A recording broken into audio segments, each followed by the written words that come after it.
Alors, regagnez vos places, on va reprendre nos travaux. Alors, c'est bon, tout le monde est là?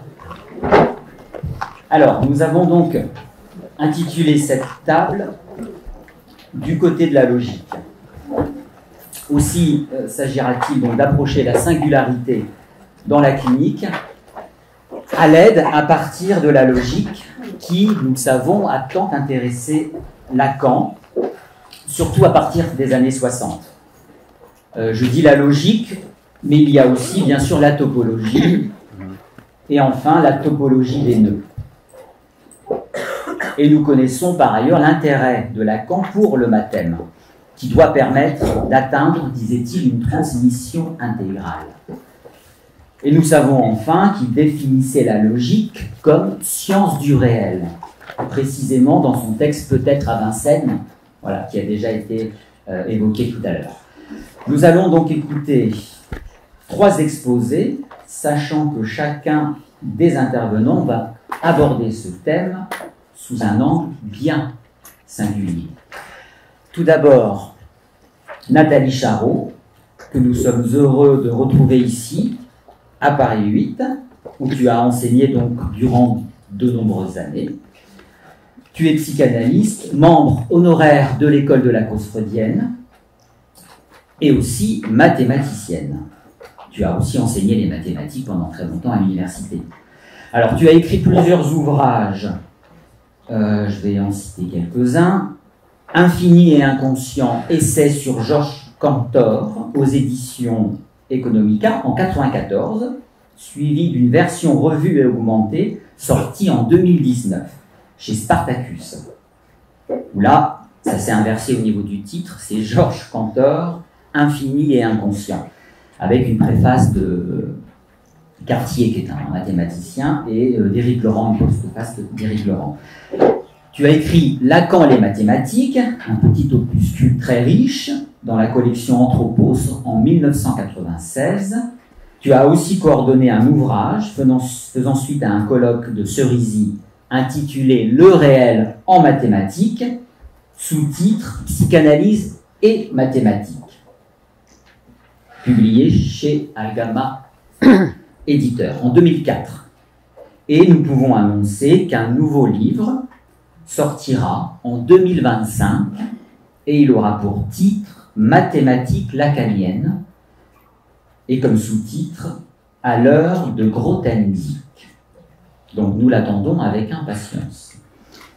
Tu vas intervenir sous le titre « Le féminin mathématique » d'Alexandre Grothendieck. Donc, après Cantor, tu t'intéresses à un autre mathématicien, le premier qui est décédé en 1918, avait, nous le savons, beaucoup intéressé Lacan, notamment concernant les questions des nombres transfinis. Alors que le second, lui, est contemporain de Lacan, mais ils ne se sont jamais rencontrés. Alors, tu as lu avec précision son autobiographie, qu'il a écrite entre 1984 et 1986, de laquelle tu as extrait donc son expression de féminin mathématique, qui est donc une expression bien singulière que tu vas déchiffrer pour nous. Voilà, nous t'écoutons.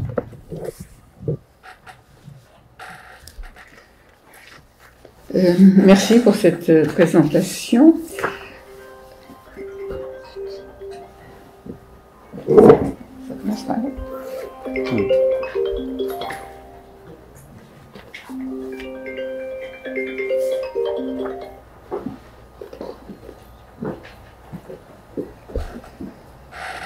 Donc je vais commencer par une brève présentation biographique de ce grand mathématicien Alexandre Grothendieck, dans la mesure où tout le monde ici ne le connaît pas forcément, même si vous en avez entendu parler. On pourra ensuite s'appuyer sur ces éléments de biographie pour interroger ce qu'il en est de cette expression de féminin mathématique qu'il a avancée dans un contexte et un milieu, le milieu mathématique, qui ignore superbement ce qu'il en est du féminin. Il est considéré par beaucoup comme le mathématicien le plus important du XXe siècle, et il a connu un certain regain médiatique posthume, depuis sa médaille Fields, le fameux Nobel des mathématiques qu'il a reçu en 1966.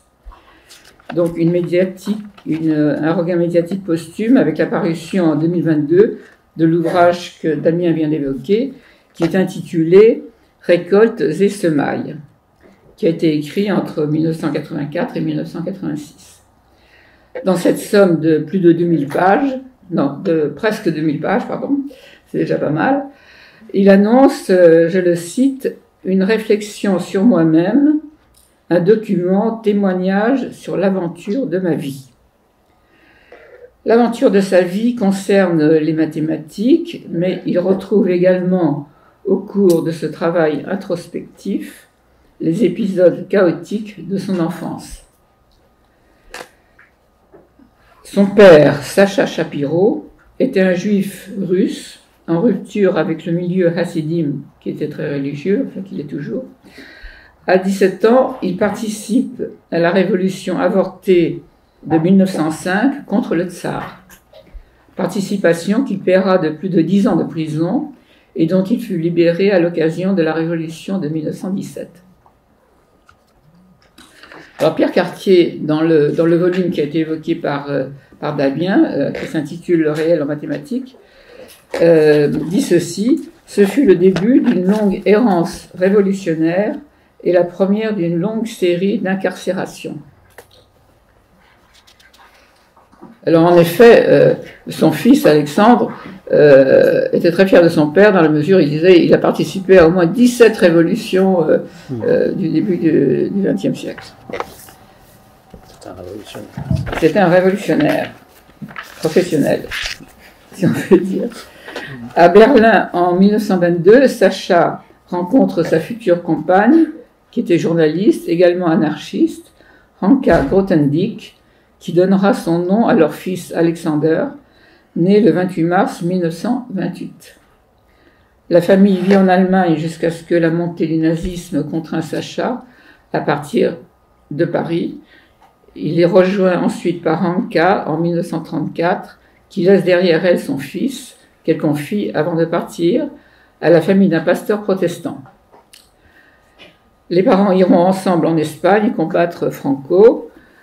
Alexandre a alors 6 ans et il ne retrouvera ses parents qu'en 1939 à l'âge de 10 ans quand il les rejoint à Paris. Les retrouvailles sont de courte durée. Sacha est interné au camp de Vernay en Ariège, puis déporté par la police de Vichy en 1942 à Auschwitz, et Alexandre ne reverra plus jamais son père. Séparé de sa mère, l'enfant est caché à la maison pour enfants de Chambon-sur-Lignon, célèbre pour avoir hébergé et caché de nombreux juifs. Il est élève au collège Sévenol, où il passe son baccalauréat, et à la fin de la guerre, il s'installe avec sa mère près de Montpellier, où il est inscrit en mathématiques à l'université. À partir de ce moment, il se considère comme l'unique, le meilleur. Grothendieck, en effet, n'a cessé de revendiquer sa singularité. Adolescent, faisant ses études de maths à Montpellier, où il écrasait ses professeurs par ses dons exceptionnels, il pensait qu'il était le seul mathématicien. Ses enseignants ne faisant que répéter ce qu'indiquaient les livres scolaires, donc il pensait qu'il était le seul à vraiment remettre en question les notions d'espace, de points, etc., ce que ne faisaient évidemment pas ses professeurs. On l'envoya rapidement à Paris, puis à Nancy, auprès des plus éminents mathématiciens de l'époque, au moment où se formait le fameux groupe Bourbaki, auquel il participa activement pour s'en séparer ensuite. Il trouvait en effet trop contraignant le cadre théorique que s'imposaient les membres du groupe Bourbaki. Grothendieck était sur la voie, en effet, de révolutionner les fondements des mathématiques avec une structure qui mêlait la structure discrète de l'arithmétique. Les nombres entiers sont discrets dans la mesure où ils se suivent sans aucune continuité, avec des trous entre deux entiers. Cette structure discrète de l'arithmétique est celle, au contraire, du continu, de la topologie et de l'analyse, ce qui donnera les topologies de Grothendieck, qu'il nommera plus tard topos. Il reconnaît que son grand ouvrage autobiographique Récoltes et semailles, dans son grand article, dans cette autobiographie, il reconnaît qu'il a bénéficié en ses années de formation d'une grande bienveillance de la part des mathématiciens plus âgés. C'est dans ce contexte très protégé qu'il offre une profusion de résultats et de découvertes marquantes pour le futur des mathématiques. Résultats encadrés et soigneusement rédigés par ses deux anciens directeurs de thèse, Jean Dieudonné et Jean-Pierre Serre. Il devient à son tour un maître dans les années passées à l'IHES de Bure-sur-Yvette. L'IHES, c'est l'Institut des hautes études scientifiques, qui a été créé à Bure-sur-Yvette dans ces années-là. Il va être une figure éminente de cet institut jusqu'à son départ en 1970. Cette figure de maître, dans le contexte des années 68, lui devenait insupportable. Et plus encore le fait que l'Institut était, très partiellement d'ailleurs, mais financé par l'armée. Il fonda avec quelques autres le mouvement Survivre et Vivre, qui était précurseur de l'écologie actuelle, et il vécut quelque temps en communauté. Alors comment survivre à l'IHES quand il s'en sépare en 1970, alors qu'il était bien encadré et soutenu avec des élèves qu'il admirait, etc. Il s'en va en 1970 et au sens propre, il avait à survivre là. En fait, les années 70 furent douloureuses. Il n'avait pas vraiment l'âme d'un militant et demeurait malgré tout un mathématicien, même s'il pensait que c'était au tour de ses élèves de prendre la relève et de prolonger ce qu'il avait mis en chantier. Ce ne fut pas vraiment le cas. Il se plaint que son nom n'était pas mentionné par ceux qui utilisaient ses résultats dans leurs articles ou exposés de congrès. Il se sentait trahi par les siens et spolié de ses plus belles découvertes. À partir de son départ de l'IHES, il rédige plusieurs textes, pas seulement mathématiques, souvent de plusieurs milliers de pages, et c'est ce rapport à l'écriture qui visiblement le stabilise.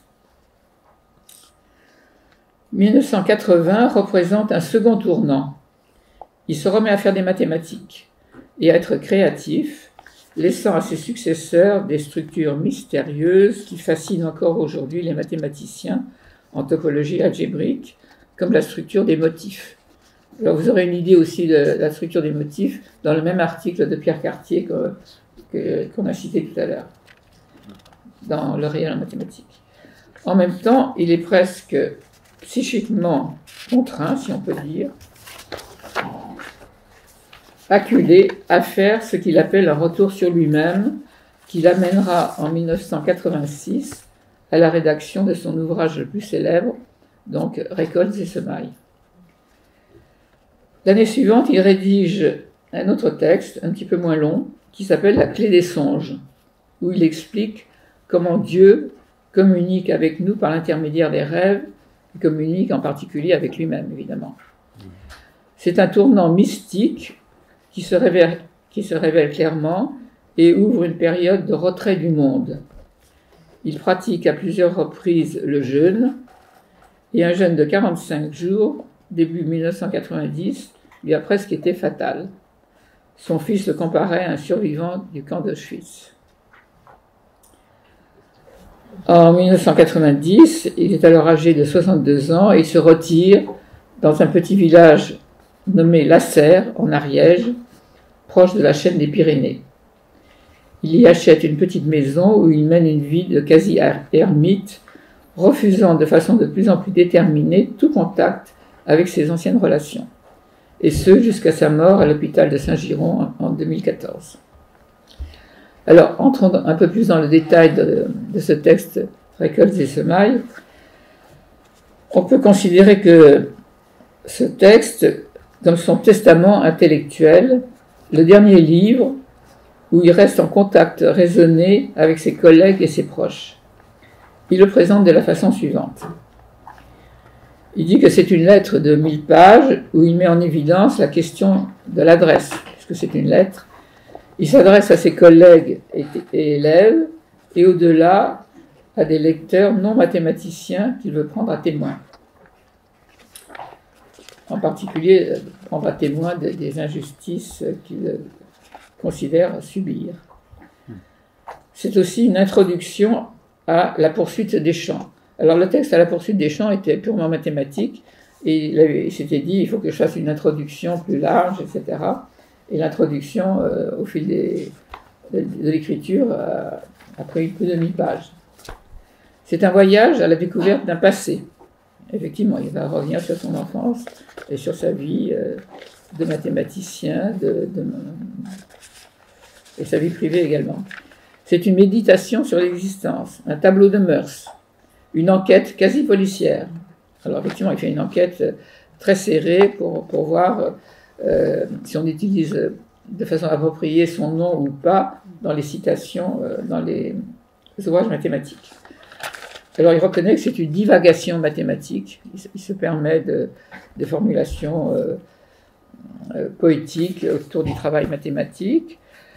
Un livre de psychanalyse fiction, il est visiblement assez au courant, on ne sait pas ce qu'il a lu, Freud apparemment il a lu, Lacan sûrement pas.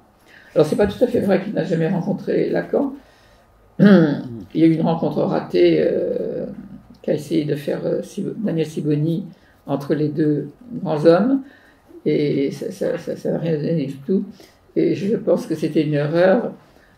Par exemple, Lacan s'est arrangé pour ne pas rencontrer Freud quand Freud est passé à Paris sur son trajet vers Londres, et je pense que c'était une décision sage. Enfin, deux grands esprits comme ça qui se rencontrent, en général, ça ne peut pas donner de conversation.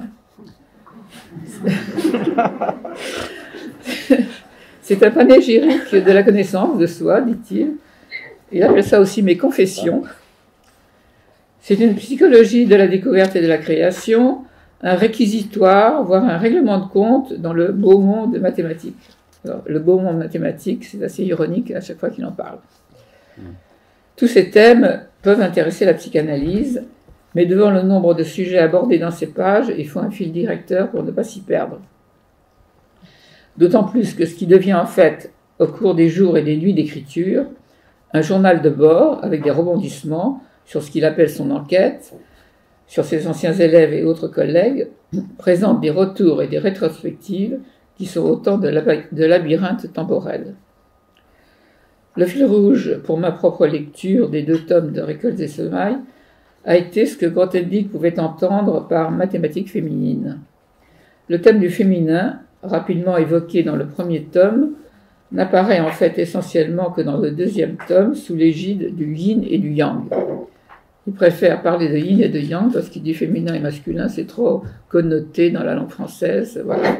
Donc il parlera de yin et de yang à la place de féminin et masculin. Dans le premier tome, il décrit le travail mathématique, son voyage dans les choses mathématiques, le milieu ambiant et son besoin de renouveau. Il décrit donc le beau monde mathématique de façon assez grinçante, au fur et à mesure qu'il découvre ce qu'il appelle l'enterrement de son œuvre et de sa personne depuis son départ de l'IHES en 1970. C'est la rencontre avec la philosophie chinoise du yin et du yang qui va lui permettre de se dégager du mal-être dans lequel il se trouve. Le 2e tome commence d'ailleurs par la description d'une maladie, une sorte de burn-out, dont il se guérit avec l'aide de son gendre qui l'initie à la médecine chinoise. Il reprend l'histoire de sa vie sous ce nouvel angle, reconnaissant que depuis 1970, il était urgent qu'il fasse connaissance avec lui-même. Il présente de façon assez lucide, à plusieurs reprises, comme quoi le travail mathématique était en fait une façon de créer une distance par rapport à ses problèmes personnels. Voilà, j'ai fait trop de mathématiques, j'ai voulu me fuir, il faut que je retourne sur moi-même, que je fasse tout ce travail introspectif. Donc il était urgent pour lui qu'il fasse connaissance avec lui-même, comme il dit. L'entourage, les relations avec les autres, le travail mathématique lui-même vont être abordées pour une grande part sous l'angle du féminin et du masculin. Quand il déclare, je le cite, « Ces deux pulsions, celle qui anime le mathématicien au travail, disons, et celle en l'amante ou en l'amant, sont bien plus proches qu'on ne le soupçonne généralement ou qu'on est disposé à l'admettre. » Quand on lit ça, on ne peut qu'être amené à penser aux remarques de Lacan dans le séminaire 19, qui rapproche les valeurs sexuelles de l'inconscient de la logique. Freud disait à propos du délire de Schreber qu'il présentait une frappante concordance avec notre théorie. Il en est de même des déclarations de Grothendieck sur la sexualisation de son travail mathématique et le lien souligné par Lacan entre logique et jouissance via la castration pour Lacan. Ce serait très réducteur de comparer Récoltes et semailles aux mémoires du président Schreber. Cependant, l'enterrement dont il se plaint n'est pas sans rappeler la mort du sujet Schreber, le sentiment qu'il décrit d'être déjà mort. Son entourage mathématique comparait d'ailleurs son départ de l'IHES en 1970 à un suicide intellectuel et institutionnel. Pierre Cartier, toujours dans le même article qu'on a cité, en parle très bien dans l'article, et situe ce que nous pouvons appeler un déclenchement au moment de son refus de se déplacer à Moscou en 1966 pour recevoir la médaille Fields. La Russie était le pays d'origine de son père, et c'est la tragédie de la disparition de ce père à Auschwitz qu'il évite ainsi de se remémorer. Disparition qui ne faisait que parachever, si l'on peut dire, la série de manquements de cet homme, en tant que père, qui faisait passer les révolutions avant sa présence auprès de son fils. Pour accéder à une véritable découverte mathématique, il faut, explique Grothendieck, quelque chose de plus fort qu'une simple ambition, même la plus tenace. Il faut encore, dit-il, ce qu'on peut appeler beauté. On sait que la beauté pour la psychanalyse est le dernier rempart contre l'horreur de la chose, c'est-à-dire la mère et sa jouissance. Et c'est justement l'image de l'enfant et la mère. L'enfant et la mère est très présent dans ses commentaires sur les mathématiques, qui s'impose à lui dans cette recension de ce qu'il a pu développer dans Récoltes et semailles. Le thème de la femme, que ce soit ses épouses ou sa mère, est associé à leur violence sans raison. C'est son expression, et revient régulièrement au long du texte. Sa mère, en effet, pouvait se montrer violente et méchante, comme l'atteste un texte qu'elle a écrit pour cracher sa haine des hommes. Elle meurt en 1957, et c'est après une période de dépression qu'il émerge avec une nouvelle vision des choses mathématiques nouvelles. Alors, le féminin mathématique. L'expression de féminin mathématique utilisée par Grothendieck dans Récoltes et semailles est intéressante à examiner pour nous, au moins sous deux angles. D'abord sous celui que Agnès Aflalo a nommé une poussée vers la femme, qui se démarque légèrement du pouce à la femme de Lacan, qui était pour lui une des caractéristiques de la psychose. Une poussée vers la femme renvoie à une attirance vers une femme sous certaines conditions, comme Agnès nous le montre très clairement dans le cas de l'homme au loup. Tandis qu'un pouce à la femme, comme il se présente dans le cas du président Schreber, est un pouce à se sentir femme. Il se sent muni de nerfs de femme, et donc femme lui-même, livré aux persécutions de personnages maléfiques. Chez Grothendieck, les deux occurrences sont présentes, et la poussée vers la femme est revendiquée comme telle, et ce qui est singulier, c'est qu'elle est ressentie identique à une poussée vers la mathématique. Quant à ce que l'on pourrait pointer de pouce à la femme, il relate que jusqu'à ses 6 ans, il était considéré comme une fille, avec ses longs cheveux et sa voix fluette. Il aimait jouer à la poupée, et ses parents ne trouvaient rien à y redire. Mais à 6 ans, comme je l'ai rappelé tout à l'heure, quand il est confié à une famille de pasteurs, celle-ci va l'éduquer pour en faire un vrai garçon. Il se fait alors super young, pour qu'on lui fiche la paix. À l'âge adulte, il témoigne de façon assez amusante comment il avait été heureux de rester à la maison, effectuer les travaux ménagers, quand sa compagne, qui était en l'occurrence une bergère à ce moment-là, travaillait dur à l'extérieur. Donc par rapport à ce qu'il découvre de féminin dans la mathématique, il reconnaît que le travail mathématique est le plus yang qui soit, affirme-t-il, et toutes les années de production intense se sont faites sous le signe super yang. Il reconnaîtra qu'il a pu se montrer alors plein de fatuités masculines qu'il rejette au fil de la rédaction de Récoltes et Semailles, jusqu'à ce moment de surprise où il exprime sa découverte. Je le cite. « Dans mon propre travail mathématique, c'est la note yang, c'est la note yin féminine qui domine. » Il explique à partir de ce moment de façon très freudienne le rejet de la part de ses collègues, comme un rejet de la note féminine qui est en lui. Les collègues ne supportent pas sa note féminine. Et il note très finement que les collègues en question rejettent en même temps le féminin qui est en eux-mêmes. D'où le côté effectivement freudien de ces réflexions. Comme pour Cantor, il me semble que l'on peut repérer deux moments dans le déroulement de sa psychose, dans le dévoilement de sa psychose. Le moment de déclenchement en 1966 autour de la médaille Fields, qui entraîne un réaménagement de son existence, et le moment de manifestation de sa folie, au sens social du terme, où il se retire non seulement du milieu mathématique comme en 1970, mais du monde entier, à propos duquel il développe des théories scientifiques entre guillemets qui sont considérées comme délirantes. Mais sa singularité ne se réduit pas à sa structure psychotique.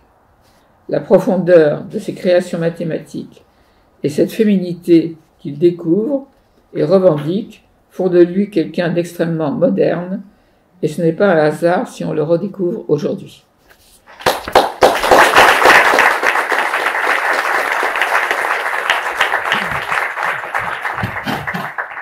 Merci beaucoup, Nathalie. Et on le redécouvre notamment grâce à toi. Alors, je vais juste relever quelques points qui me paraissent très importants et très enseignants concernant ce nouage singulier chez cet homme mathématicien entre mathématiques et féminin, entre mathématiques et féminité. On pourrait d'ailleurs écrire cela ainsi, mathématiques, poinçon féminin, ou considérer que sa version des mathématiques trouverait à se loger dans la partie droite du tableau de la sexuation. Ce que tu soutiens est que la cause de son désir pour les mathématiques est à appréhender sous l'angle pulsionnel. Tu évoques une poussée vers les mathématiques, et cette poussée est à saisir comme poussée vers le féminin mathématique, pour le citer, voire comme pousse à la femme, sa propre féminisation.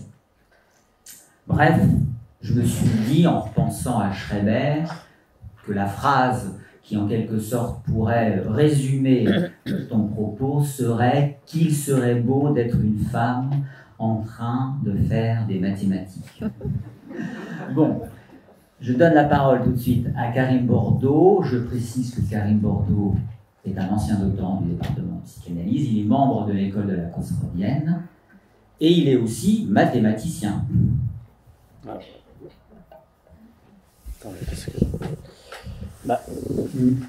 Merci Nathalie. Quel personnage. Non, mais c'est un personnage incroyable. Oui. Moi j'ai été frappé, enfin il y a quelque chose chez lui comme voilà, il y a un effacement progressif de ses traces. En même temps il les conserve. C'est-à-dire qu'il y a deux ruptures. Tu pointes deux ruptures dans son parcours subjectif. Première rupture en 70. Alors tu vas nous expliquer en quoi consiste plus précisément cette rupture. Et en 80. Tu pointes deux tournants. C'est-à-dire qu'il quitte le monde des mathématiques en 70. Et visiblement, ce monde des mathématiques, quand même, le soutenait. Ah oui. Avait une fonction, Enfin, genre, beaucoup de mathématiciens qui étaient ses collègues témoignaient quand même que l'ambiance était joviale. Lui témoigne en disant qu'il n'avait subi aucune condescendance, qu'il était plutôt soutenu dans sa créativité mathématique. Et il y a eu un point de bascule en 70. Alors ça, j'aimerais que tu me précises ça plus précisément, que tu me donnes des éléments supplémentaires si tu peux. Facile. Et en 80. En 80, alors qu'est-ce qui se passe en 80 ? Il y a un second tournant. C'est plutôt 90 en fait. Oui. C'est quand il se retire. Quand il se retire définitivement du monde des mathématiques, et là il y a une espèce de déchétisation, si on peut dire. Ce que j'appelle moi les épousailles avec le néant. Il y a quelque chose où quand même il fait un retour aux sources, et ce retour aux sources quand même est très lié au père. Alors il y a quand même une anecdote que j'ai retrouvée, enfin qui est dans, parce que ça s'est passé avant sa naissance. Je ne sais pas si tu te souviens de ça, c'est dans la clé des songes. Sa mère, lui, il a 17 ans ou 18 ans.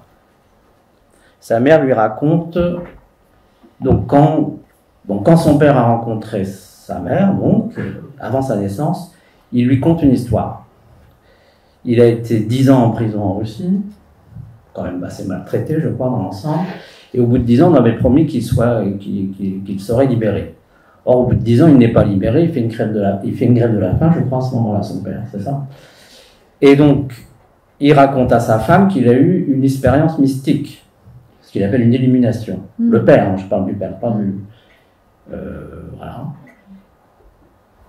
Sa mère lui raconte ça quand il a 17 ou 18 ans. Elle lui raconte cet épisode. Et cet épisode, visiblement, l'a profondément... Enfin, le récit de la mère l'a marqué. C'est pas un récit qu'il a entendu de la bouche de son père, mais c'est un récit qu'il a entendu de la bouche de sa mère. Et visiblement, ce récit l'a profondément marqué aux alentours de 17-18 ans, donc avant qu'il commence sa carrière de mathématicien. Alors ma question est la suivante. Est-ce que ça n'a pas eu finalement en même temps deux fonctions, c'est-à-dire peut-être une impulsion vers les mathématiques à partir de ce moment-là, ou alors, et en même temps, un obstacle. C'est-à-dire qu'on a l'impression qu'à la fin de sa vie, il fait un retour aux sources, mais que ce retour aux sources, finalement, fait qu'il ne peut plus faire de mathématiques. C'est-à-dire, dans ton texte, tu expliques très bien que les ruptures concernent son rapport aux mathématiques. C'est un grand mathématicien, tout le monde est d'accord, il a créé une nouvelle géométrie du point, une nouvelle géométrie de l'espace, enfin bon, bref. Mais en même temps, il y a quelque chose qui vient faire obstacle à ça et qui est lié à son histoire, enfin qui est à la singularité de son histoire. Il a quand même deux parents absolument extraordinaires. Un père qui quand même finit par disparaître à Auschwitz, qui a fait 10 ans de réclusion en Russie. Une mère anarchiste aussi, je crois. Il a peu connu son père, très peu. Quelques années, le début de sa vie, finalement. Mais en même temps, on a l'impression que ce père a une fonction fondamentale. Nathalie, est-ce que tu veux rebondir ? Oui, effectivement. On a l'impression qu'il suit les traces de son père. En même temps, il n'en parle pas tellement. Hein, oui, c'est ça. Dans Règles des Semaines. Effectivement, j'ai lu beaucoup moins attentivement à la clé des songes, parce que je me suis dit, bon, ben, c'est des envolées, c'est son rapport avec... Non, mais c'est ce passage très singulier. Enfin, c'est Alain Cohn qui l'a relevé il a fait une conférence au Collège de France il y a 10 ans, je crois.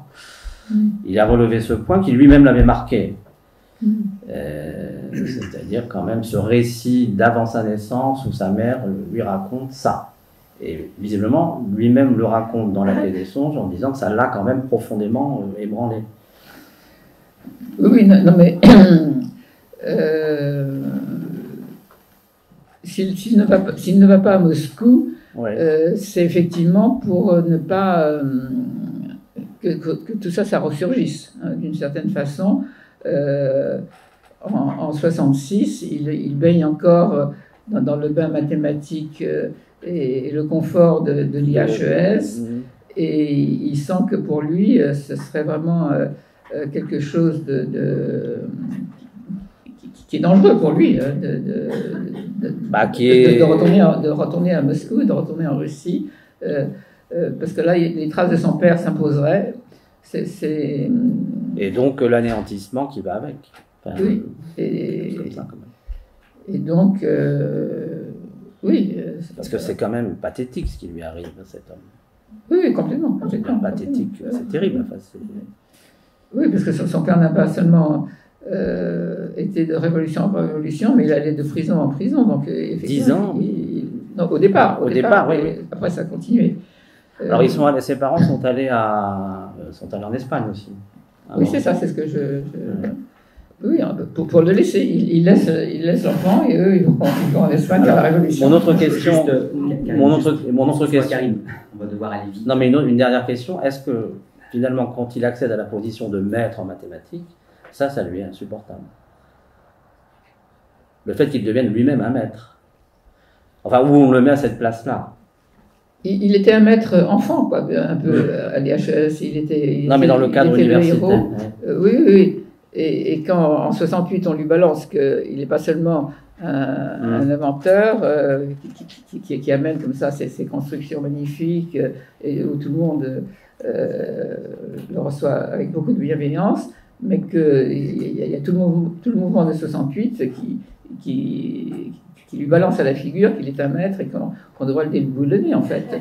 Et donc il prend le prétexte que l'armée aurait subventionné l'IHES et là il s'en va en claquant la porte. Enfin, c'est évidemment un prétexte. Hein.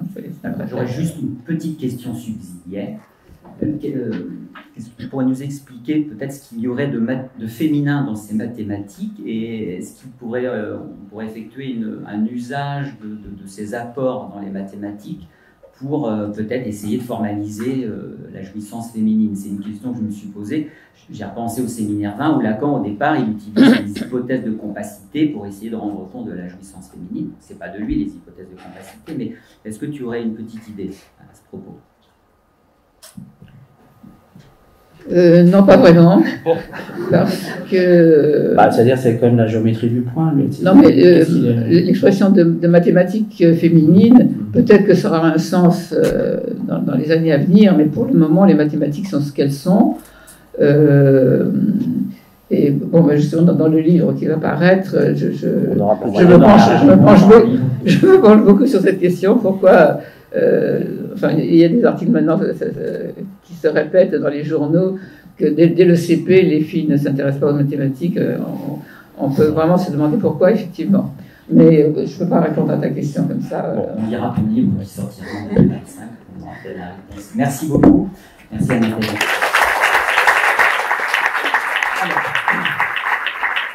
Nous allons écouter maintenant Sophie-Marie Malval, que je n'ai pas besoin de présenter. Juste rappeler que tu es professeur au département de psychanalyse depuis de nombreuses années et ancienne directrice du département, psychanalyste, membre de l'école de la freudienne.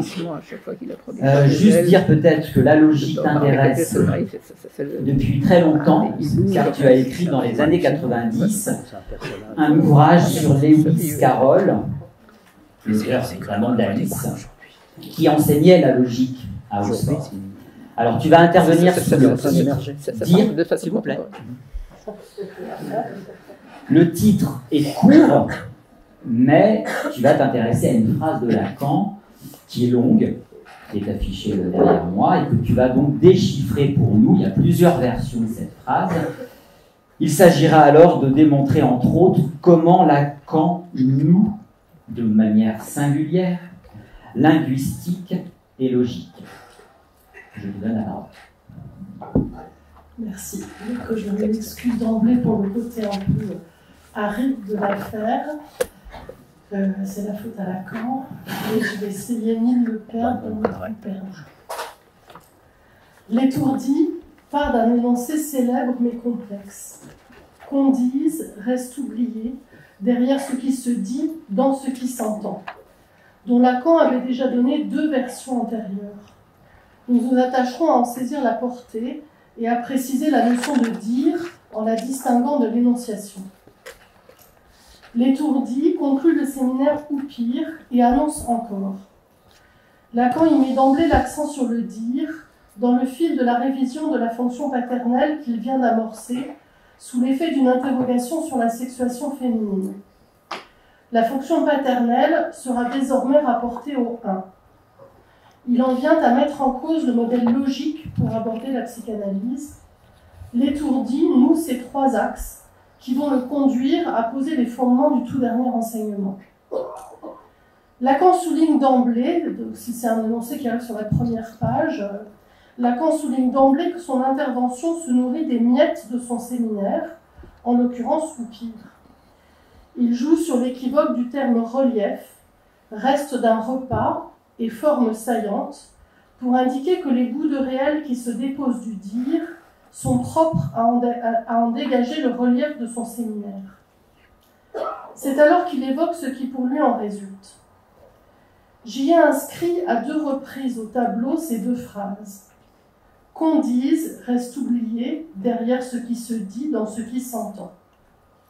Cet énoncé qui paraît d'assertion pour se produire dans une forme universelle est de fait modal, existentiel comme tel, le subjonctif dont se module son sujet en témoignant.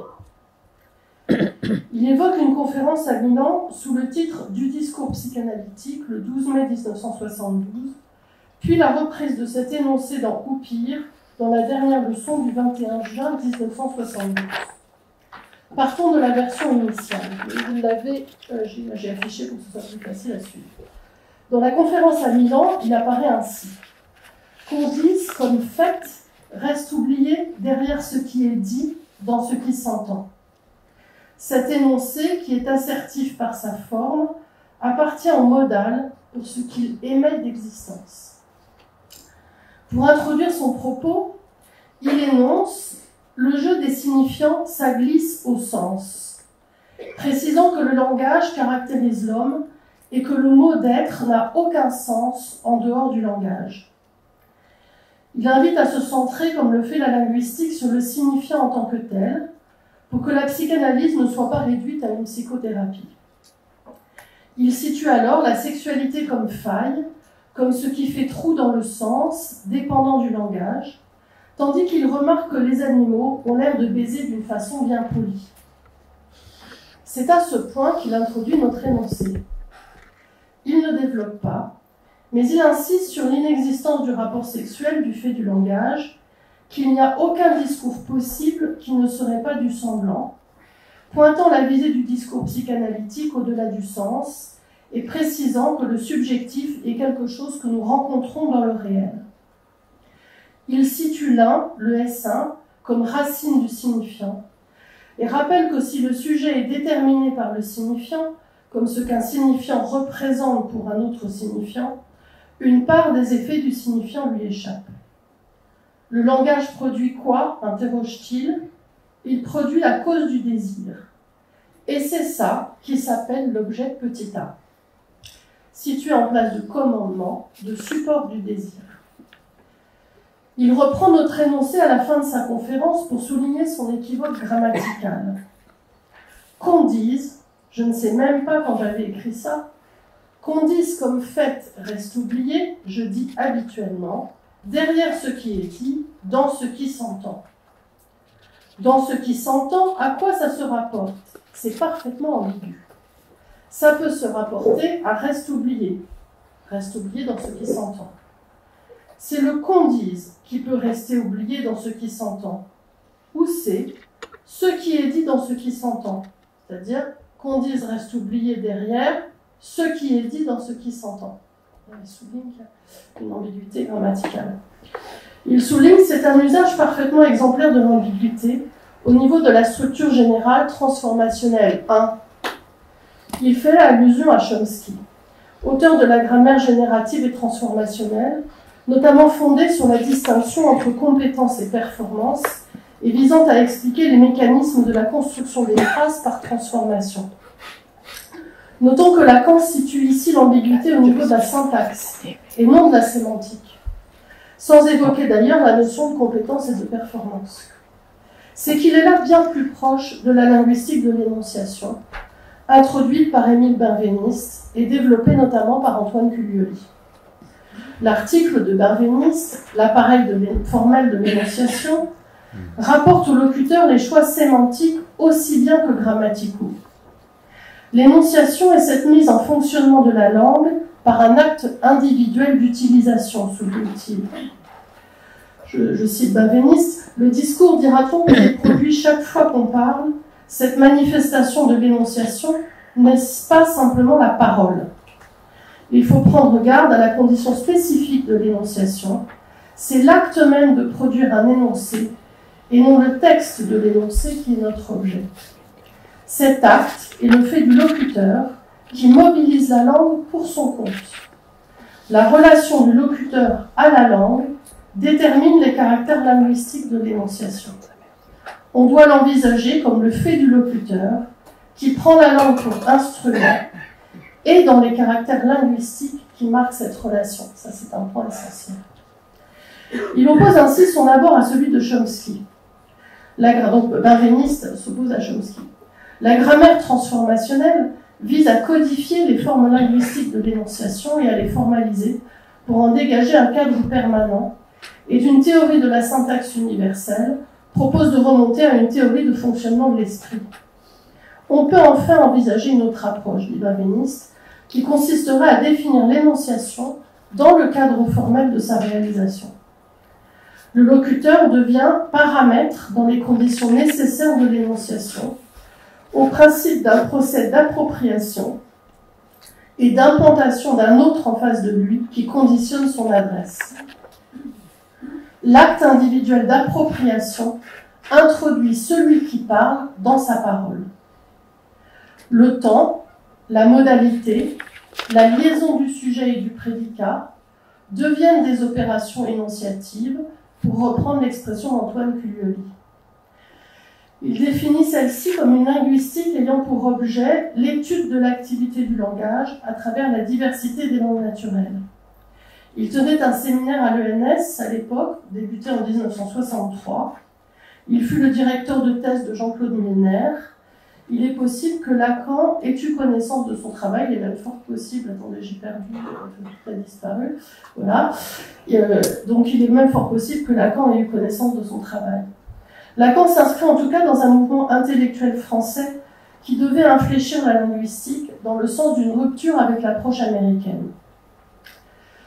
Il est notable qu'avec cet énoncé, en soulignant une équivoque grammaticale sans en faire une question de compétence ni de performance, Lacan s'écarte de Chomsky tout en le citant.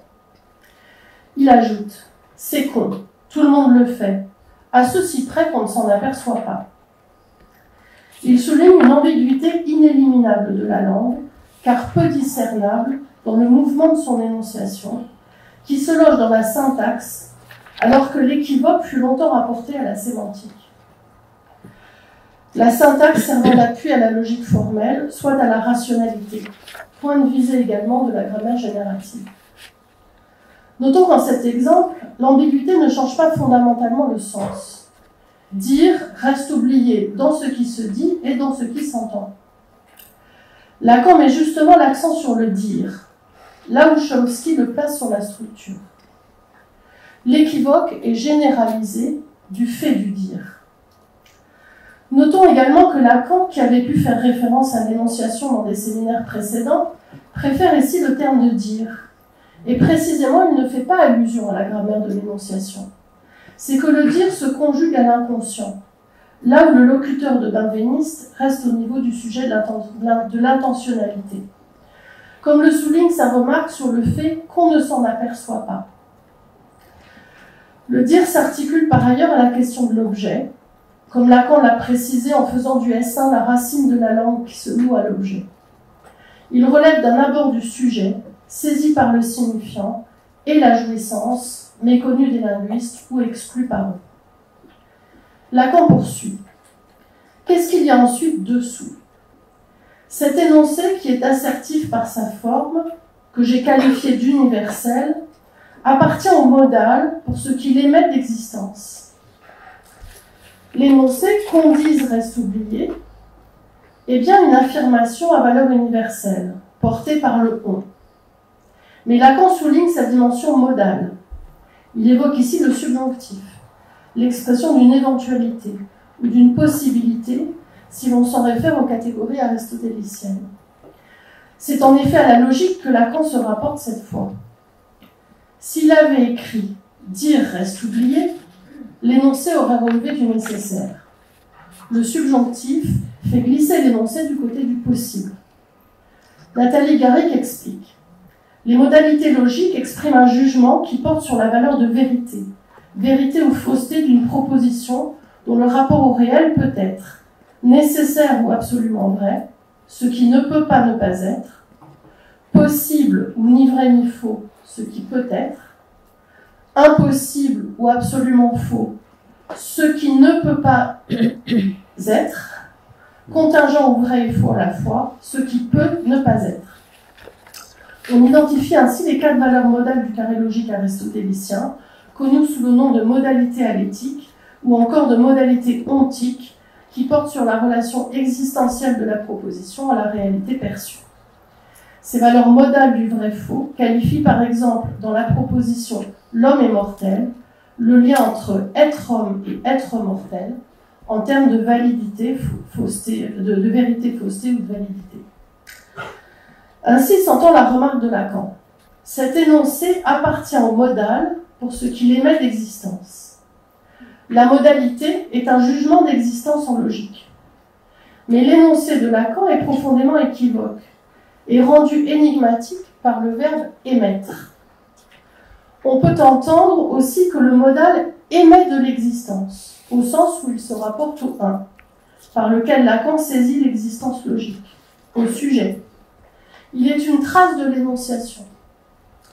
En outre, qu'on dise ne se réfère pas à l'émission vocale, mais à la marque d'un sujet produite au niveau de la syntaxe. Lacan prend appui sur la logique et la linguistique pour mieux se décaler de ses abords scientifiques du langage. Il conclut « Ce qui est tout à fait clair, c'est que nous en sommes à ça, à interroger l'il existe au niveau du mathème, au niveau de l'algorithme. Il n'est qu'au niveau de l'algorithme que l'existence est recevable comme telle. L'existence est existence logique, signifiante, comme il le souligne dans Empire. Elle relève du un, du « il existe un », selon le compteur logique de l'existence que vous connaissez, le E inversé. C'est à cette existence que renvoie la modalité. Il précise « c'est un effet d'histoire que nous en sommes à nous interroger, non pas sur notre être, mais sur notre existence, que je pense, donc je suis, entre guillemets, donc je suis. Soit ce à partir de quoi est née l'existence, c'est là que nous en sommes. C'est le fait du qu'on dise, c'est le dire qui est derrière tout ce qui est dit, qui est le quelque chose qui en vient à surgir dans l'actualité historique. L'existence part du dire, elle y est corrélée, comme effet du dire. Le dire est ce qui surgit dans l'actualité historique, le sens, le savoir. Le dire est de l'ordre du surgissement dans le langage. Il est ici saisissable par la modalité. Lacan revisite son abord du sujet comme ce qu'un signifiant représente pour un autre signifiant. Il y substitue un sujet saisi à partir du dire et de ses effets, à partir du un, du essaim. C'est autour de ce même lien entre le dire et le un que Lacan reprend cet énoncé dans Empire. Il écrit au tableau en ouverture de la 16e leçon, donc version 2, « Qu'on dise comme fait reste oublié, derrière ce qui est dit dans ce qui s'entend. Cet énoncé est assertif par sa forme, il appartient au modal pour ce qu'il émet d'existence. » Il pose l'assertion « Ce qui commande c'est l'un fait l'être », soulignant le verbe « faire ». On peut entendre là que l'être du sujet se réduit à l'un, mais aussi que l'un produit de l'être, en l'occurrence l'objet A. Reste ontologique, auquel il réduira l'être dans encore. Évidemment que tout ce qui se fait à la commande est bien suspendu à l'un, ajoute-t-il. Il souligne par ailleurs que le support du discours, c'est le corps, rappelant cette dimension jusqu'ici éludée par son reparage du sujet comme sujet du signifiant, mais visant l'objet A au-delà de l'image du corps. Il situe alors le dire entre les fonctions du discours et le support corporel. Le dire, c'est ce qui est fait de relations, c'est la compagnie, et qui vous tiennent tous et chacun ensemble, avec des personnes qui ne sont pas seulement celles qui sont là. C'est ce qu'on appelle la relation, la religio, l'accrochage social. Le dire relie. Il relie A et S1, S1 et S2. Il est fait de relations, il est relation. Lacan semble avoir pris là appui sur la linguistique de l'énonciation, qui situe le sujet au niveau des relations logiques entre les termes du discours, mais ces relations ne sont plus seulement syntaxiques pour Lacan. Elles se situent au niveau du un et de la jouissance, de l'un et de l'autre. Il ajoute « Cela se passe au niveau d'un certain nombre de prises qui ne se font pas au hasard, qui nécessitent à très peu d'errance près ce certain ordre dans l'articulation signifiante. L'ordre n'est plus donné par le nom du père, par l'autre de l'autre, mais par le dire, le S1. Il poursuit, et pour que quelque chose y soit dit, il y faut autre chose que ce que vous vous imaginez sous le nom de réalité, parce que la réalité découle très précisément du dire. Le dire a ses effets, dont se constitue ce qu'on appelle le fantasme, c'est-à-dire le rapport entre l'objet A, qui est ce qui se concentre de l'effet du discours pour causer le désir, et ce quelque chose qui se condense autour, comme une fente, et qui s'appelle le sujet. C'est une fente parce que l'objet A, lui, est toujours entre chacun des signifiants et celui qui suit. C'est pourquoi le sujet est toujours non pas entre, mais au contraire, B1. Il situe donc l'effet du dire au niveau de la formule du fantasme, S barré poinçon petit a. On retrouve l'idée du sujet comme effet du dire, d'une corrélation plus précise du sujet et du S1 dans son lien à la jouissance, et cette fois-ci au corps, comme il le rappelle juste après, en évoquant le corps de l'analyste qui installe l'objet A comme semblable. Le sujet n'est plus saisi entre les signifiants, mais comme pure béance, situé par le dire. Le S1 est un signifiant asémantique, trait de l'identification au 1 du sujet. Il commande la chaîne signifiante et cause la chute de l'objet, conséquence de ce que le sujet se trouve assujetti à la fonction signifiante que le S1 supporte. Revenons à l'étourdi pour saisir la différence entre les trois versions de notre énoncé. Donc, ce qui est encore disparu, je vais essayer de le remettre là. Version 1, donc, qu'on dise comme fait, reste oublié derrière ce qui est dit dans ce qui s'entend. Cet énoncé qui est assertif par sa forme appartient au modal pour ce qui émet l'existence. Version 2 ou pire, qu'on dise comme fait, reste oublié derrière ce qui est dit dans ce qui s'entend. Cet énoncé est assertif par sa forme, il appartient au modal pour ce qui émet l'existence. Il y a une ponctuation, est-ce que c'est Lacan qui l'a mise, est-ce que c'est Jacques Alain, je ne sais pas, mais la ponctuation va sauter dans la version suivante. Dans l'étourdi, qu'on dise reste oublié derrière ce qui se dit dans ce qui s'entend. Cet énoncé qui paraît d'assertion pour se produire dans une forme universelle est de fait modal, existentiel comme tel, le subjonctif dont se module son sujet en témoignant. Lacan a supprimé comme fait. Le dire devient un acte plus qu'un fait. Et sa suppression accentue la dimension de la modalité. La ponctuation a donc également été supprimée si elle n'a jamais existé. L'équivoque et l'énigme sont au premier plan, ce qui est une autre manière de souligner les particularités du dire. Même si la prononciation peut restituer une scansion de l'énoncé, le dire relève aussi de l'écriture. Il n'en est pas absent dès lors que le dire est saisi à partir de l'articulation des éléments syntaxiques et sémantiques et de ses effets. L'effet de corps est également engagé dans l'écrit, même si moins manifeste qu'à l'oral. Lacan prend soin, en tout cas, nous l'avons vu, de détacher le dire, mais aussi l'énonciation de l'émission orale. Celle-ci ne fait qu'ajouter et rendre sensibles des effets de voix et de corps. C'est bien qu'on dise qui reste oublié derrière ce qui se dit dans ce qui s'entend. Lacan est d'ailleurs passé de ce qui est dit à ce qui se dit. Pas de dit sans dire, mais un dire qui ne se confond pas avec ce qui s'entend, qui au contraire en est disjoint et qui est oublié dans ce qui se dit. Le sens fait tomber le dire dans les dessous, l'efface. À se centrer sur le dit, on omet l'action du S1 qui commande l'articulation S1-S2. On évite le dire. Dans cette dernière version, l'énoncé paraît assertif. Il n'est plus assertif. Lacan noue l'assertion et l'universel. L'assertion donne une valeur apparente d'universel, ainsi que l'usage du pronom indéfini « on », qui renvoie tant au singulier qu'au pluriel. Lacan est plus assertif en revanche concernant le modal. Il est modal de fait, dans la dernière version. La question du fait s'est ici déplacée. Le modal est de fait. Il se déduit du dire. Le modal est le fait inhérent au dire. Il en découle. Son intervention déplace par ailleurs l'accent de l'universel vers le singulier et l'existence. L'accent souligne que l'énoncé est de fait modal, existentiel comme tel.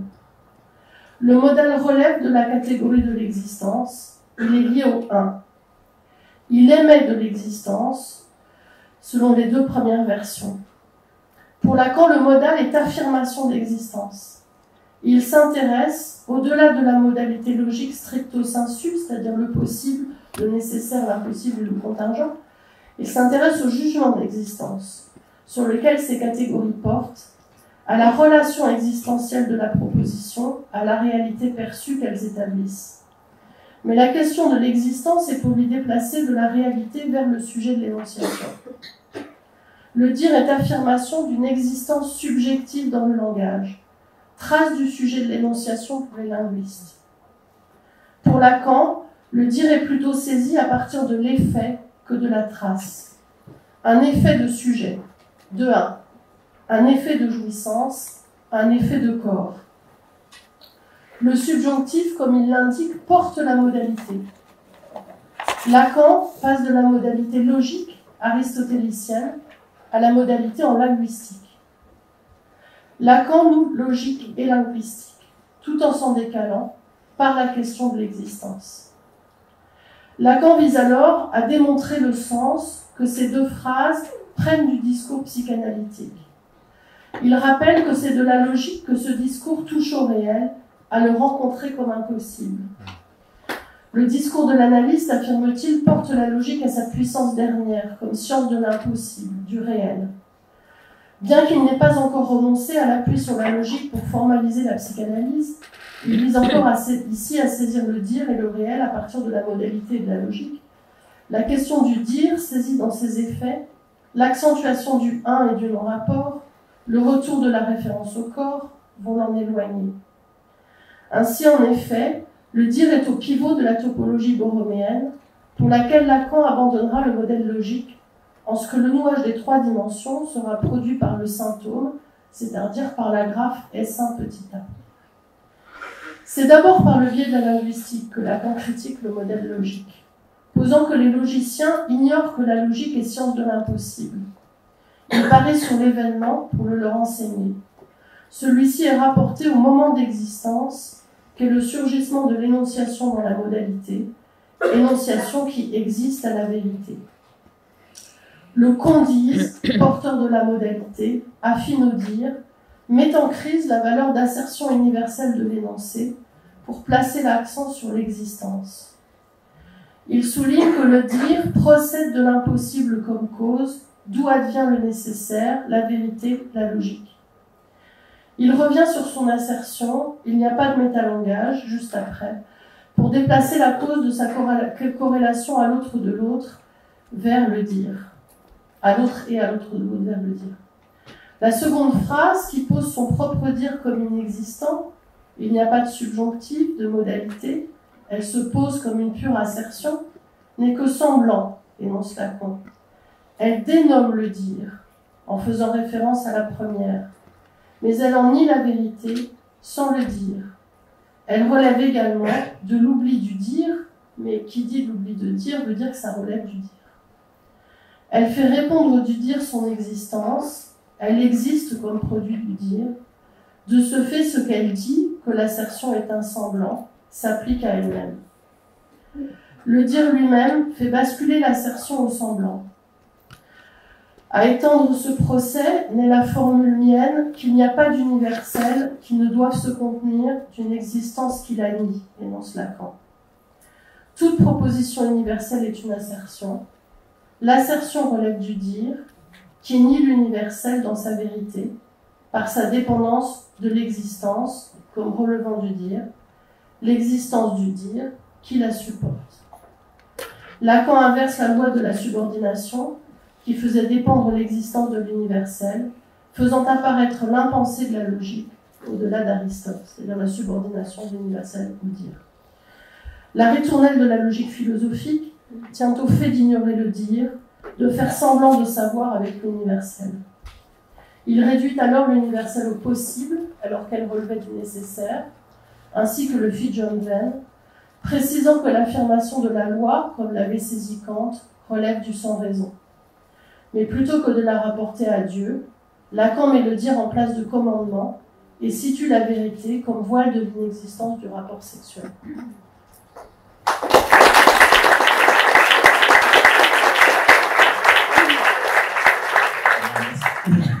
Merci beaucoup. Sophie, tu as donc déchiffré pour nous une phrase marquante de Lacan, dont la dernière version donc, se trouve dans son texte de 72. L'étourdi, qu'il a donc écrit entre le séminaire 19 et le séminaire 20. Donc dans cette phrase, le terme clé est le condise, qui vient en quelque sorte complexifier le terme d'énonciation qu'il avait emprunté à la linguistique et que l'on différencie de celui d'énoncé.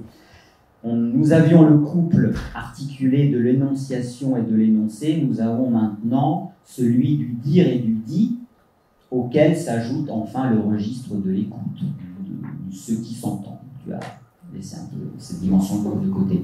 Donc tu perces le mystère de ce qu'on dise, qu'il ne faut justement pas oublier, derrière le dit, qui le recouvre, derrière ce qui s'énonce, et cela t'amène donc à introduire une certaine modalité du S1, à introduire le registre de l'existence et enfin du corps. Bien. Je donne la parole à Virginie Leblanc, oui, voilà, qui va discuter avec nous.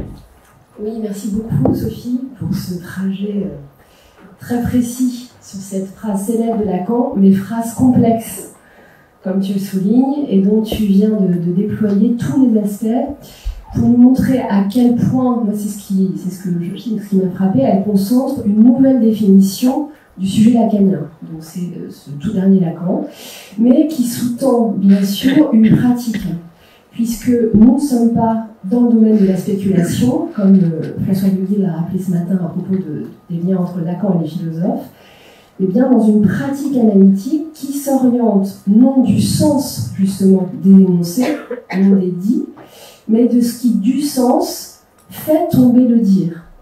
Donc pratique qui s'oriente de la façon dont se noue l'effet d'un dire et le corps sous la forme d'une trace de jouissance. Alors, j'aurais deux questions. La première sous forme de reprendre le trajet que tu déplies, et la seconde plus sur la question justement de la pratique.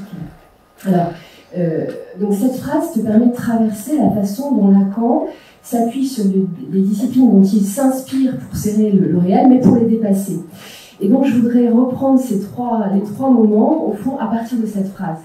Donc le dire, ça n'est pas une performance, parce que finalement, ça m'a fait penser, évidemment, il y a un philosophe qui n'apparaît pas dans ton texte, c'est John Austin, hein, la question de la performance et de quand dire c'est faire, du performatif. Hein.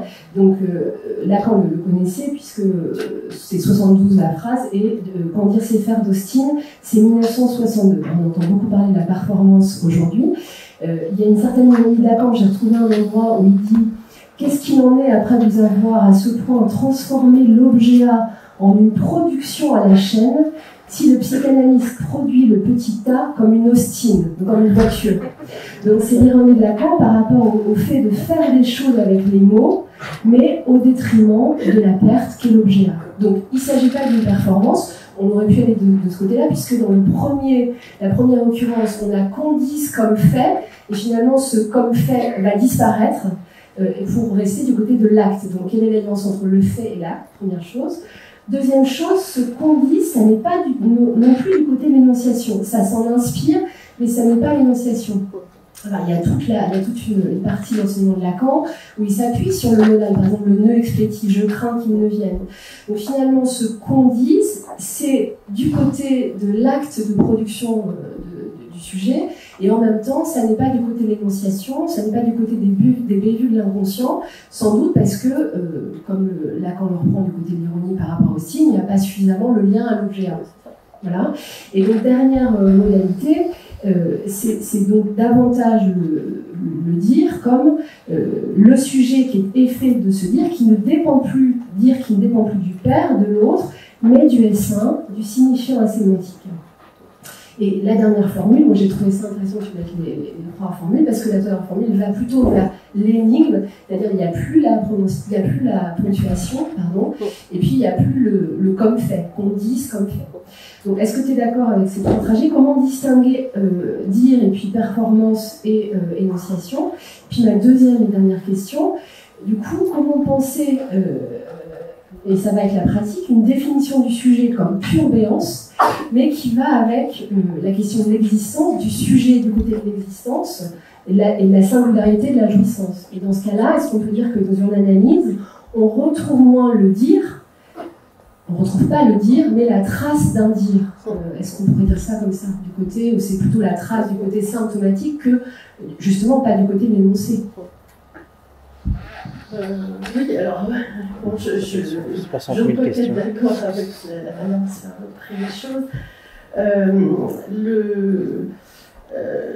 La différence avec Chomsky, moi ce qui m'a frappé, c'est qu'il cite Chomsky quand même, il le dit avec la petite pointe d'ironie, le 1, et en même temps, il le cite du côté de la transformation, il cite clairement de la grammaire transformationnelle, et on aurait pu s'attendre que là, il amène la question de la performance, et pas du tout, au contraire, il ne le dit pas. Et donc, il y a ce qu'il dit et il y a ce qu'il ne dit pas qui est tout aussi important.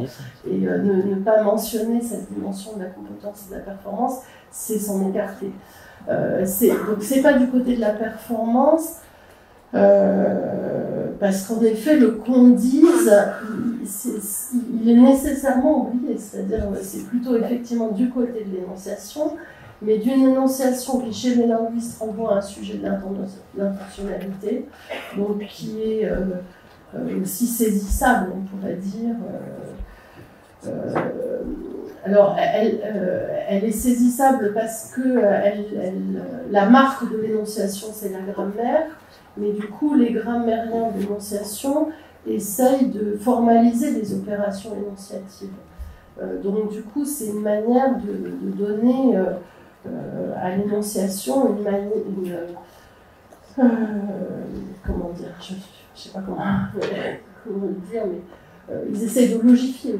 Pour les énonciativistes, les opérations énonciatives peuvent être logifiées. Alors que pour Lacan, le dire, ce que j'ai essayé de montrer, c'est qu'il le lie à l'émission d'existence, l'effet d'existence produit par le dire, donc d'une part le S1 finalement, hein, l'effet d'existence logique, et de l'autre l'effet qui est celui de la perte du sujet, l'autre effet de la perte de l'objet. Et donc, en effet, on n'a que des traces du dire. On a des traces du dire dans la langue, on a des traces du dire peut-être dans le corps, c'est peut-être ça aussi qu'il ajoute. Parce qu'on comprend aussi que comment Lacan va être amené à devoir introduire le terme de corps parlant qui va remplacer celui de sujet divisé, qui lui est plutôt en lien avec le partage, l'articulation entre l'énoncé et l'énonciation. Virginie, tu veux peut-être rajouter quelque chose? Bon. Très bien, merci. Alors, on a compris. Alors, nous allons donc écouter maintenant Anne Colondel-Blouzenec, qui est aussi psychanalyste, membre de l'école de la cause Vienne, ancienne doctorante au département, et tu es maintenant chargée d'enseignement à Paris. Et je signale que ta thèse a été publiée aux presses universitaires de Vincennes en 2023 dans notre collection Arguments analytiques, et elle a pour titre Lacan et les nœuds, et pour sous-titre Corps vivant, corps jouissant, corps parlant. Tout un programme.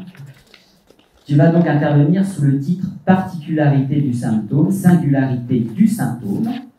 Donc le partage est posé, reste à le déchiffrer, à le démontrer, afin donc de bien cerner ce que l'on entend par singularité. Voilà, je te donne la parole.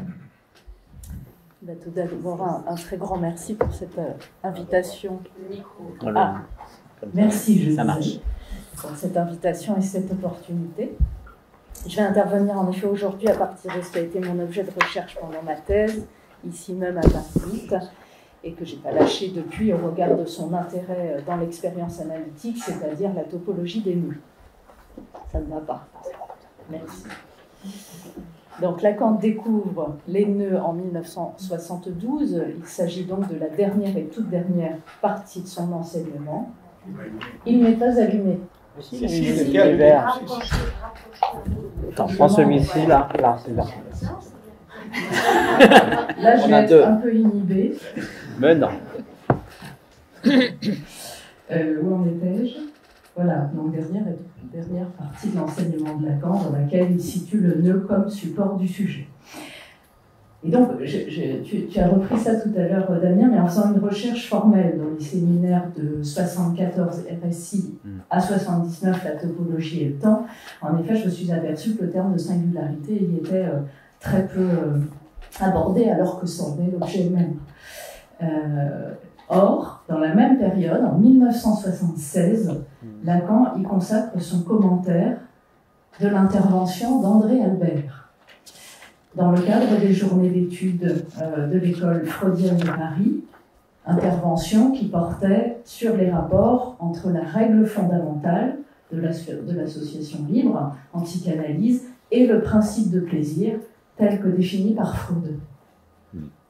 C'est une pépite ce texte, il faut absolument le dire. Donc le propos d'André Albert se déploie notamment autour d'une problématique concernant la règle fondamentale, que je vous propose de formuler ainsi à partir d'une distinction. Comment une règle portant sur le particulier peut-elle permettre de rencontrer le singulier? Il en vient à resserrer cette règle comme ceci, je cite: « Dites n'importe quoi de ce qui vous passe par la tête, mais n'omettez point quelque chose de singulier, de si singulier même que vous ne pourriez le reconnaître à aucune particularité. » Fin de citation. Donc le processus analytique se fonde en effet sur la répétition d'une, je cite, d'une demande sourde par laquelle le sujet cherche à particulariser la singularité de ce qui, donc, dans une psychanalyse, ne doit pas être omis. Fin de citation. André Albert situe ainsi, je cite, comment la façon de traîner parmi des particularités permet que quelque chose de singulier puisse être isolé. Soit les deux plans suivants, dire comme ça, d'un côté nos histoires, petites et grandes, nos rêves et nos fantasmes, ça c'est le particulier, et de l'autre côté l'indicible et la satisfaction qui se déploie du fait de la règle fondamentale, là c'est le singulier. À la suite de cette intervention, Lacan précise que la règle veut dire, je cite, « Il faut en suer un peu. Ça vaut la peine de traîner à travers toute une série de particuliers pour, comme André Albert le dit, que quelque chose de singulier ne soit pas omis. » Comment entendre cela? Eh bien, il précise en distinguant trois plans au regard du principe de plaisir mobilisé par la règle fondamentale. Premièrement, il y a le niveau du principe de plaisir. Je cite, le principe de plaisir, pour le dire en clair, c'est de ne rien foutre. C'est d'en faire le moins possible. Fin de citation. Autre citation, le principe du plaisir, c'est tout de même ce à quoi pas mal de gens encore se rattachent, au poli, à la normale, en 2 mots. Le principe de plaisir, ça consiste à n'avoir rien de particulier. Je rajoute, enfin rien de particulier auquel le sujet n'accède lui-même. Ça, c'est le premier plan. Deuxièmement, il y a le risque de la rencontre avec l'analyste et de l'engagement dans la parole avec la règle fondamentale. Là, il faut en baver un minimum, je cite. Ce qui se situe à l'encontre du principe de plaisir. Il faut en baver un minimum pour faire quelque chose ensemble, c'est-à-dire avec l'analyste, à savoir que ça ne peut pas aller si en quelque manière on ne va pas jusqu'à ce qui déplaît. Fin de citation. Ce qui déplaît, alors non pas à l'analyste, comme on peut l'expérimenter en première intention, se dire que ce qu'on va dire déplaît à l'analyste, avoir peur que ça déplaise, voilà, mais qui déplaît profondément à qui que ce soit, c'est à savoir faire un effort. Dans l'analyse, faire un effort, c'est donc déranger le principe de plaisir fondamental, la tendance à l'homéostasie défensive. Or, ce dérangement, c'est ce qui se produit lorsqu'on mobilise pour chacun le particulier de la réponse à ce qui l'a marqué, soit ce qui se produit, disons-le, dans le tiraillement du nœud. Le nouage des éléments constitutifs de l'expérience de l'homme est donc du côté du particulier. Moi j'ai trouvé que c'était une thèse forte. D'une part, il y a un universel, c'est-à-dire chacun un nouage, et d'autre part, ce qu'avance Lacan, c'est que le nouage lui-même est pour chacun spécifié. Du coup, je suis allée chercher spécifié. Spécifié vient du latin specificare, species, espèce. Donc spécifié signifie déterminer avec précision, pourrait-on dire, dans l'ordre d'une espèce, d'un type. La définition du Larousse, je me réfère au Larousse, précise même, je cite, indiquer quelque chose avec toutes les précisions nécessaires pour qu'aucune équivoque ne subsiste. Fin de citation du Larousse.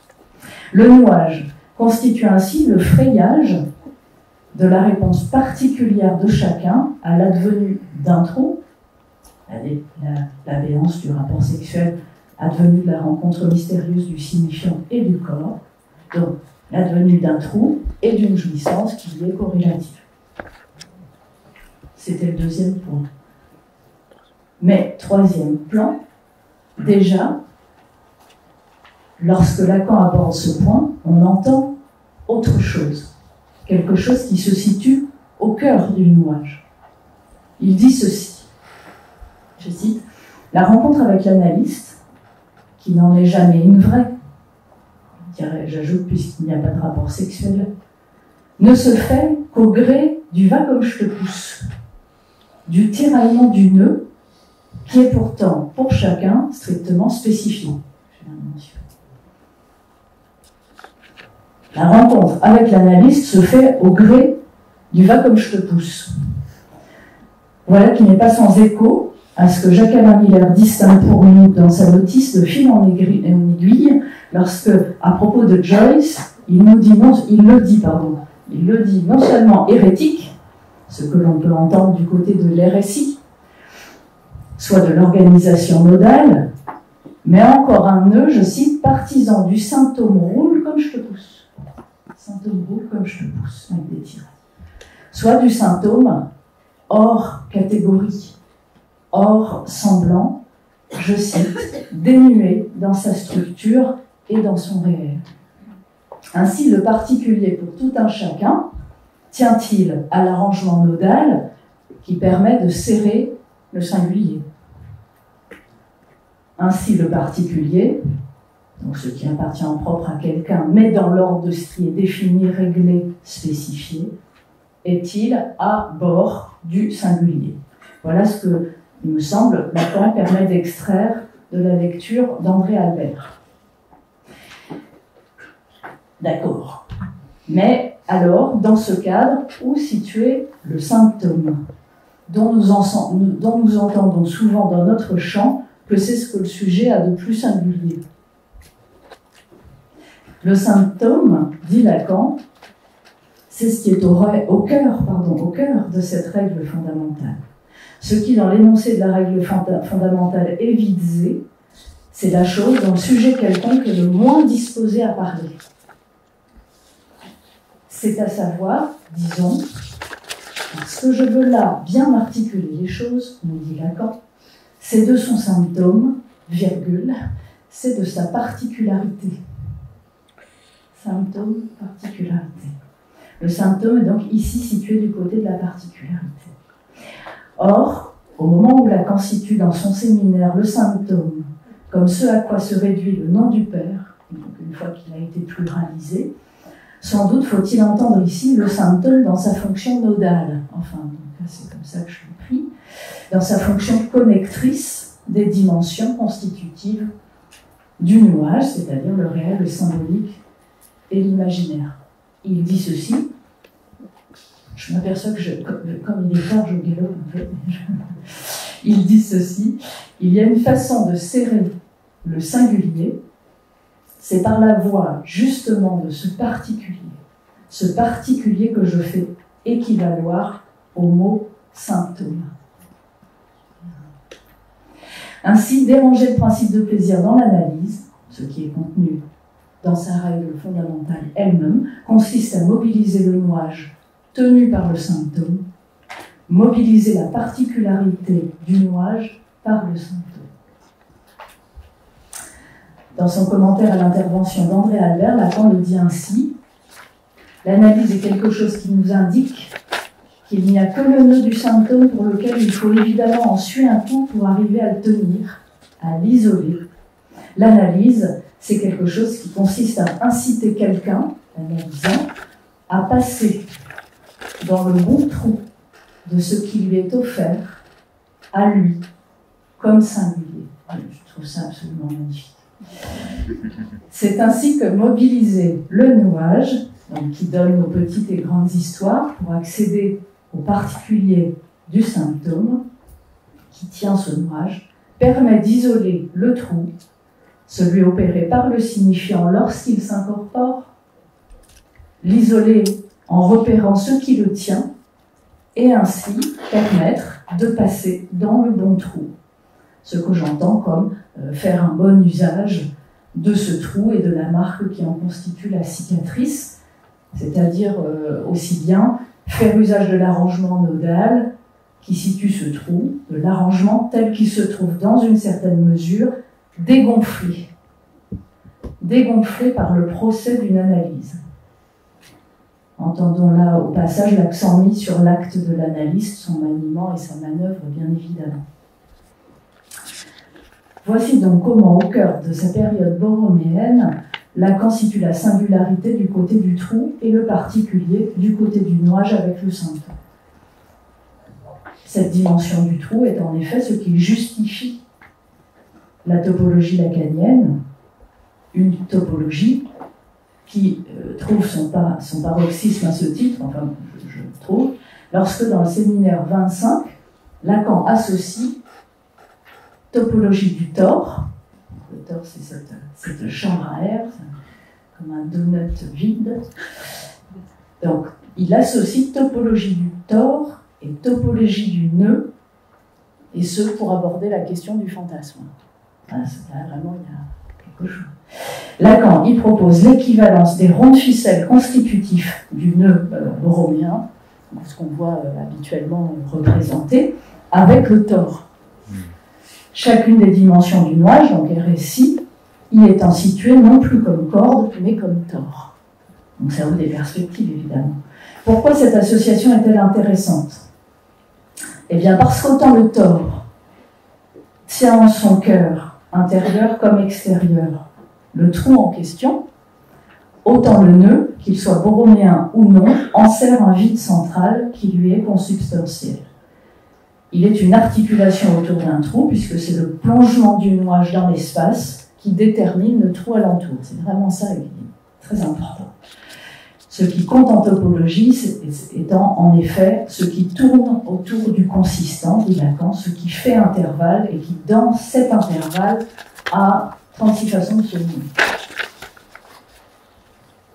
Donc cette association des topologies du tore et du nuage est donc bien là pour nous montrer et faire sentir, à mon avis, versus toute démonstration, que ces propositions topologiques s'articulent autour d'un trou, d'un indicible et non imaginarisable.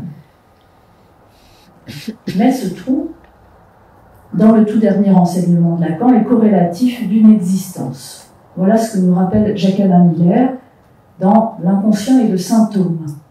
Il dit ceci: peut-on parler du singulier au-delà de le désigner? Peut-on en parler? Car comme tel, le singulier ne ressemble à rien. Il existe. Il existe à la ressemblance, c'est-à-dire il est hors de ce qui est commun. Le singulier, ajoute-t-il, c'est comme tel l'incomparable. Revenons à l'étymologie, tout en soulignant l'usage spécifique qu'en fait Lacan en détachant le ex de existence, il souligne ainsi que l'existence est quelque chose qui advient justement hors du trou. Or, cette existence, existence, avec Lacan, cette substance qui advient du trou opéré lorsque le corps se laisse marquer par du signifiant, il faut que le corps y soit sensible, a, je cite, consistance de jouissance. Événement instantané, événement de trou et événement de corps, voilà ce que nous avons de plus singulier, hors norme, hors mot, hors forme, hors d'eux, et que Lacan définit du symptôme, soit ce que chacun met en jeu dans le nuage, ce qui suscite et détermine son nuage, ce qui le spécifie. Et tout le reste, disons, c'est un habillage. Alors j'ai commencé par dire que le terme de singularité apparaît très peu formellement dans les séminaires de Lacan, que j'ai vérifié entre 74 et 79. Et bien précisément là où il apparaît, c'est dans Le symptôme, le 18 novembre 75, à propos de Joyce, et de son titre « Un portrait de l'artiste ». Je parle très mal anglais, mais « A portrait of the artist as a young man ». Excusez-moi. L'artiste, nous dit Lacan, il faut l'écrire en mettant tout l'accent sur le « de ». Ce n'est pas tout à fait bien sûr notre article défini à nous, mais on peut faire confiance à Joyce. S'il a dit « de », c'est bien qu'il pense que d'artiste, c'est lui le seul. Que là, il est singulier. C'est un point que Lacan précise encore dans Joyce le symptôme, je le cite, c'est en tant que l'inconscient se noue au symptôme, c'est en tant que l'inconscient se noue au symptôme, qui est ce qu'il y a de singulier chez chaque individu, qu'on peut dire que Joyce s'identifie à l'individuel.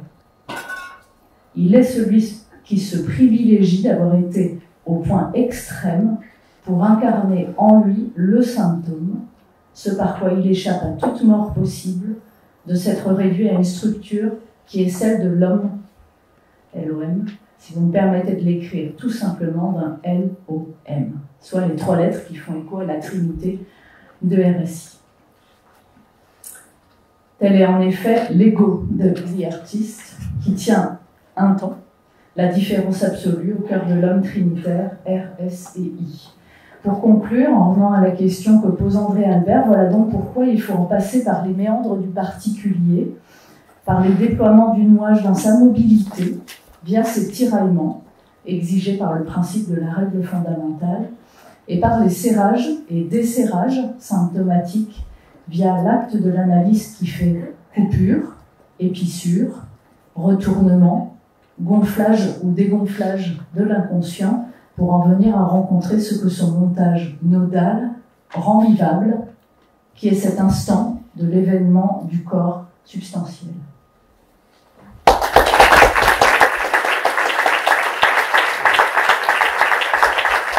Un grand merci Anne pour ton formidable travail. Bon, comme nous sommes hors temps imparti, je donne la parole tout de suite à Léander. Je vais être court. Voilà, juste une question, Léander. Ah, c'est dommage. Bon, ton texte, il est bluffant, excellent. Vraiment, ça m'a beaucoup plu. Merci. J'aurais tout un tas de questions à te poser sur des questions essentielles du dernier et tout dernier enseignement de Lacan. Là, comme le temps il est très court, je voudrais en poser deux très courtes. La première, qu'en est-il des rapports entre le particulier et le singulier? Par exemple, est-ce qu'il s'agirait, dans une analyse, de vider le particulier du sens déployé pour en venir à cerner les hors-sens du symptôme comme singulier? Les singuliers seraient-ils obtenus par une réduction du particulier qui serait comme un dégonflement du tore jusqu'à son point de butée, jusqu'au rond de ficelle?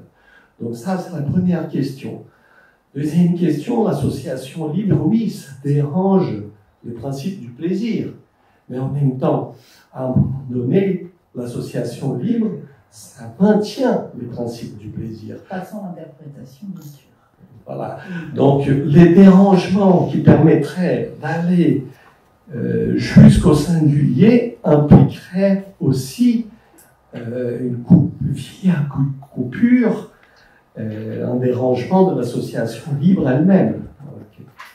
Deux questions. Merci beaucoup. Merci pour ta lecture.